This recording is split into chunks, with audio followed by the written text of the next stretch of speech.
अस्सलाम वालेकुम, welcome back again. आज हम केमिस्ट्री पार्ट 1 चैप्टर नंबर 8 के लेक्चर नंबर 33 को डिस्कस करेंगे।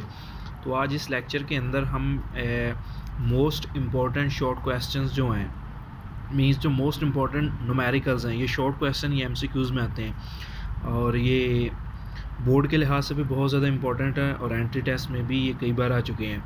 तो आज जो हमारा एक्सरसाइज का न्यूमेरिकल नंबर क्वेश्चन नंबर 22 है, उसको हम देखेंगे। उसके 4 पार्ट हैं, चारों को डिस्कस करेंगे।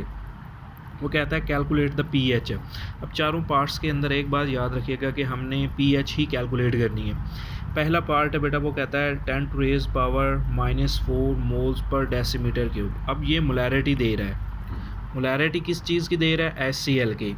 अब किसी भी चीज़ की ना पीएच मालूम करने के लिए ना बेटा मोलैरिटी का होना ज़रूरी होता है। तो बाकी फार्मूला देगा, ये हमें आयोनाइजेशन खुद करनी होती है। ये जो इसका तीसरा पार्ट है बड़ा ही ज़्यादा इम्पोर्टेंट है, बच्चों को समझ में नहीं आता, तो इन चीज़ों को समझने की कोशिश कीजिएगा। HCl वो कहता है बेटा जब पानी में इसको डिज़ोल्व करेंगे तो ये टूट के एक H पॉजिटिव आइंस देता है और एक Cl नेगेटिव आइंस देता है। ये चूँकि बेटा स्ट्रॉन्ग एसिड होता है, हम पढ़ चुके हैं कि HCl is a strong acid. ये 100% आयोनाइज होता है। 100% आयोनाइज होने का मतलब है कि अगर 100 मालिक्यूल्स हमारे पास HCl के हैं ना, तो 100 ही H बने हैं और 100 ही क्या बने हैं? Cl नेगेटिव बने हैं। तो इसीलिए जो हमारे पास वो कहता है इसके अंदर जो H पॉजिटिव आइंस की कंसंट्रेशन है वो कितनी है? 10 टू रेज़ पावर -4, ये गिवन है। ठीक हो गया। हमें मालूम क्या चीज़ करनी है बेटा? पीएच मालूम करनी है।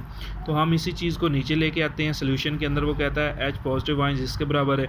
हमें पता है कि पीएच मालूम करने के लिए हम दोनों साइड पे नेगेटिव लॉग लेंगे। इधर भी नेगेटिव लॉग लिया, इधर भी नेगेटिव लॉग लिया। तो before something negative log means it's P potential. तो किसी भी डिजिट से पहले जब हम नेगेटिव लॉग लेते हैं तो वो हम छोटा सा पी मतलब उसकी पोटेंशियल या स्ट्रेंथ को रिप्रेजेंट करते हैं, तो ये बन जाएगा पीएच। अब लॉग का बेटा रूल है, हम जानते हैं कि पावर्स जब भी लॉग अप्लाई करते हैं पावर स्टार्ट में आ जाती है। तो ये माइनस बेटा जो पहले वाला लॉग वाली माइनस और ये -4 पावर स्टार्ट में आ गई लॉग 10, माइनस माइनस प्लस 4 और लॉग 10 का आंसर होता है 1।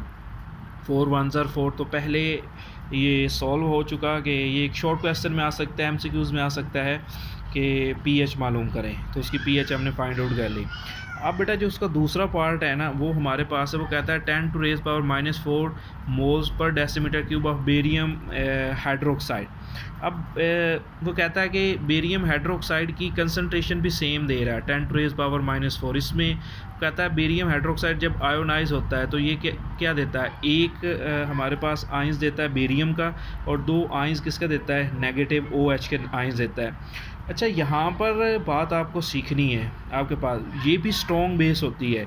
स्ट्रॉन्ग बेस होने का मतलब क्या है? स्ट्रॉन्ग बेस होने का मतलब है कि अभी मैंने आपको सिखाया कि जितने मालिक्यूल्स ये आयोनाइज होंगे उतने ही मालिक्यूल्स क्या बनेंगे? ये बनेंगे। क्लियर? अब यहाँ पर तो बेटा OH की कीमत गिवन है। ठीक हो गया। अब देखो यहाँ पर हमें मालूम क्या करनी है, याद रखो बेटा, हमें मालूम करनी है पीएच। ठीक हो गया। अब पीएच मालूम करनी है। पीएच तो हमने अभी देखा है कि मोलर कंसंट्रेशन ऑफ हाइड्रोजन होती है, लेकिन यहाँ पे तो हाइड्रोक्सिल आयंस दिए गए हैं, यहाँ तो H दिए ही नहीं गए। तो हम क्या करेंगे? हम उसकी POH मालूम करेंगे। उसके बाद हमें पता है कि फार्मूला होता है बेटा PH प्लस POH। तो हम वो किसके बराबर होता है? 14 के बराबर होता है। तो हम जितने POH की मिकदार आएगी, मतलब उसकी वैल्यू आएगी, हम उसको 14 में से माइनस कर लेंगे। जो पीछे बच जाएगा वो हमारे पास किसकी वैल्यू होगी? PH की होगी। तो इसीलिए बेटा हमने यहाँ पे H की कंसंट्रेशन देखो बेटा, यहाँ पर मैंने थोड़ी सी स्पेस छोड़ी है। गिवन वैल्यू कितनी है उसकी मोलैरिटी? वो है 10 टू रेज़ पावर -4। अब चूँकि ये स्ट्रॉन्ग बेस है, स्ट्रॉन्ग बेस का मतलब है ये 2 OH देता है। तो यहाँ पर बेटा OH की कंसंट्रेशन टोटल किसके बराबर होगी? वो होगी 2 मल्टीप्लाई बाई जितनी उसकी मोलैरिटी गिवन है।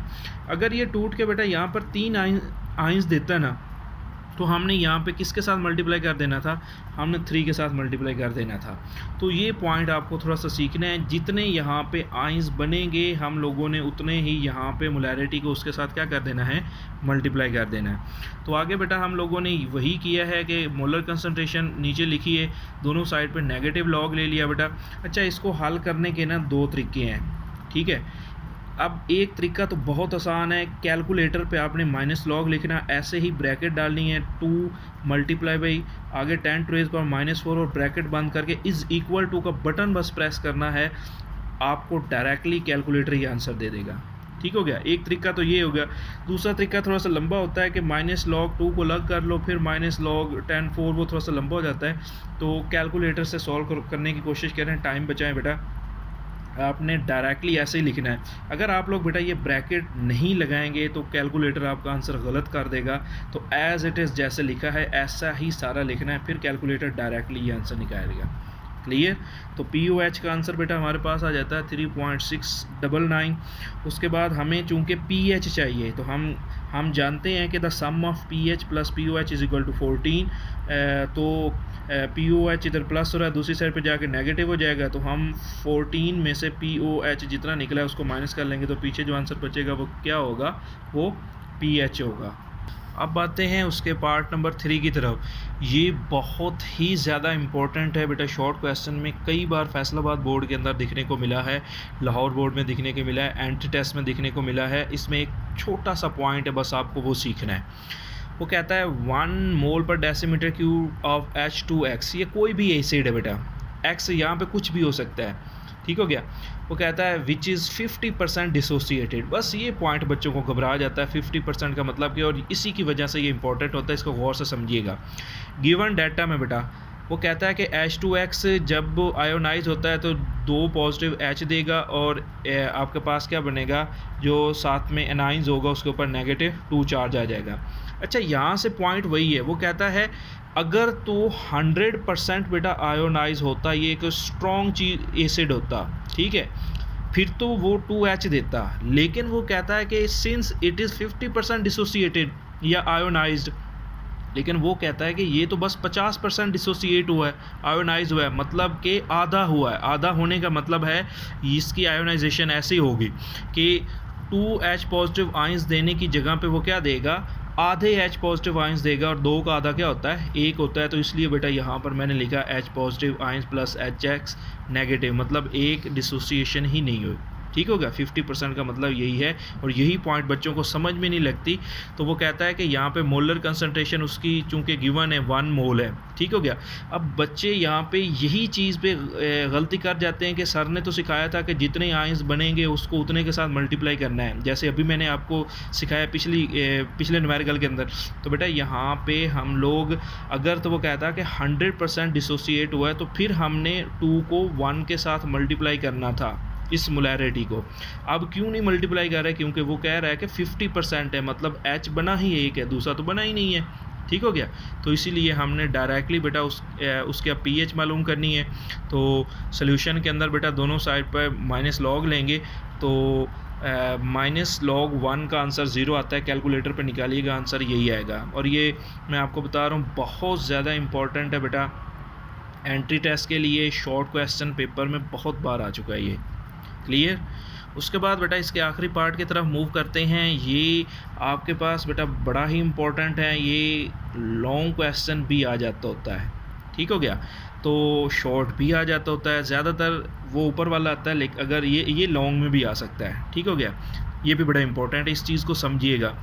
वो कहता है कि 1 mole decimetre cube of NH4OH which is only 1% dissociated, जो कि बस क्या है 1% ही टूटा है, 99% अनडिसोसिएटेड है, 1% डिसोसिएट हुआ है। अब इस चीज़ को समझते हैं कि क्या है। वो कहता है कि जब ये आयोनाइज होगा तो ये 1 आयंस इसका देता है और 1 मोल इसका देता है, इस चीज़ को समझिएगा। ठीक हो गया।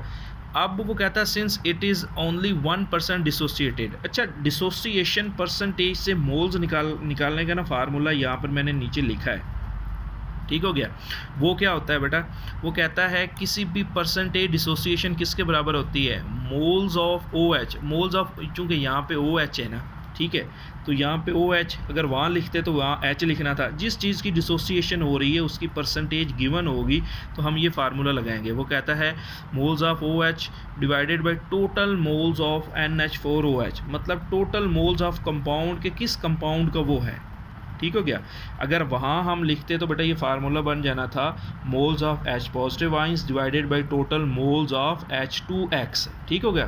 तो यहाँ पर चूंकि NH4 है इसलिए नीचे ये आ गया और मल्टीप्लाई बाई 100। हमें बेटा निकालनी है मोल्स या मोलैरिटी।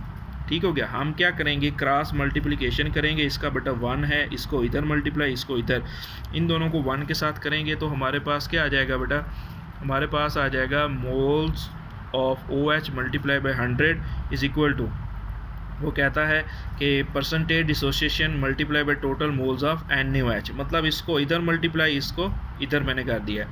नेक्स्ट स्टेप के अंदर हमें चूंकि मोल्स निकालने हैं, मतलब मोलैरिटी हम देखना चाहते हैं कि 1% में कितनी मोलैरिटी है, तो ये 100 इधर मल्टीप्लाई हो रहा है, इधर दूसरी साइड पर जाकर क्या करेगा बेटा, डिवाइड करेगा।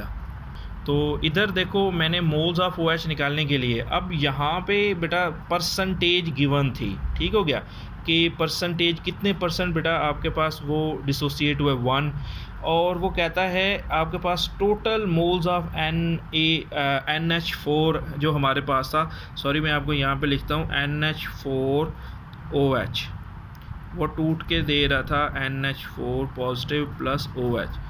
अब फार्मूले में बेटा आपके पास फार्मूले में क्या था, फार्मूले में ये था कि परसेंटेज डिसोसिएशन के कितने परसेंटेज डिसोसिएशन हुई है, वो 1 गिवन है।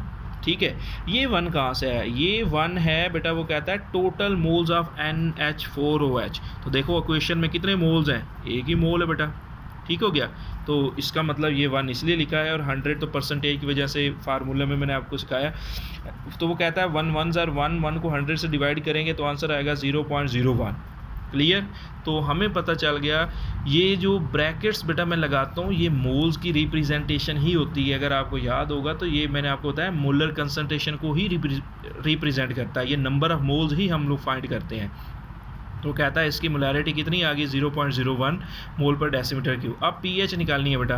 तो पीएच निकालने के लिए हमें पहले बेटा चूंकि ये एक बेस थी सोडियम अमोनियम हाइड्रोक्साइड, तो पहले हम उसकी OH निकालेंगे। तो कहता है दोनों साइड पे माइनस लॉग ले लेंगे। तो बेटा माइनस लॉग आप ब्रैकेट 0.01 ब्रैकेट बंद, कैलकुलेटर का बटन प्रेस करेंगे तो आंसर निकाल देगा 2। तो उसके बाद हमें पता है sum of pH plus pOH which is equal to 14। तो पीएच निकालने के लिए पीओएच इधर प्लस हो रहा, दूसरी साइड पर नेगेटिव करेंगे तो 14 में से 2 को माइनस करें, कितना आंसर आता है 12। तो ये लॉन्ग क्वेश्चन के अंदर भी आ सकता है, लेकिन इन तीनों में से जो सी पार्ट है सबसे ज़्यादा इम्पोर्टेंट है शॉर्ट क्वेश्चन के लिए।